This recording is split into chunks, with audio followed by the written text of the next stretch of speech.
Rima tekau mā whā, ngā momo pāua kei tēnei ao. Rua tekau, ko tata ki te kore hāhātanga.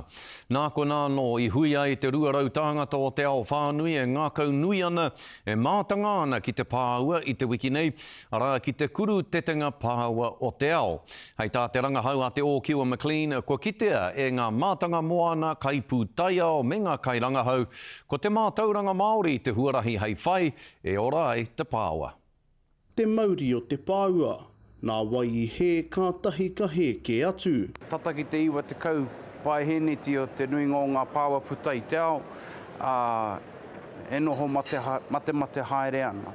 Nā runga I te huringa o te tai te mahana haeretanga o te wai me ngā karawhiunga ki te āhuarangi, kua tai te Māori o te pāua ki mōrearea. Tēnei mea te pāua e hara ia I te mea tino tere ki te whakarere ki I tana āhua. No reira, ko ia pēr te ika o tēnei wā.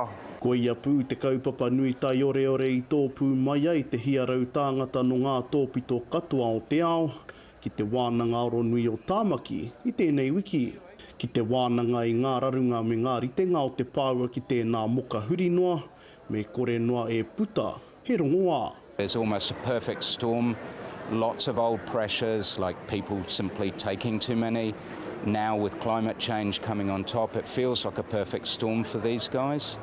This hits the rimu and the pāuas themselves, and that just gives you this sort of double impact. So you've got the science, you've got tangata whenua, you've got a pāua fishing industry. Koe nei te kuru tetenga tuangahuru mātahi o te ao, te mea tuatahi ngā tau e whā I ngā whiu o te uruta ko Whiori. Me te aha kua pūrangia ho te hunga nei he mana nui tō te mātauranga Māori me te tikanga Māori, ki te whakarauora I tēnei hua, nā tangaroa. The indigenous way of looking at species is more about the whānau. It's about having the pāua be an identity, a person, a cousin, or a family member. And I think that's really important to be introducing that kind of guardianship to the world. I ngā whiu o te āhuarangi tērā te whakahau ki te ira tangata.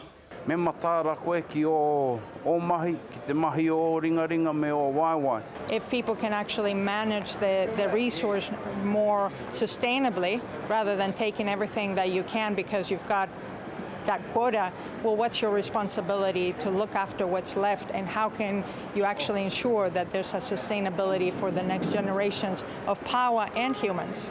Kei a mātou te pāua, kia whakarere ke I nei āhuatanga. Kei a koe, kei a hau, kei a tātou rane, hoa ke tātou. Kei California I Amerika te kuru tetenga hei āru atau, e ke ana te kōrero paua te mana o pāua ki tai, hei whakaika. I te moana, te Ōkiwa McLean, te karere.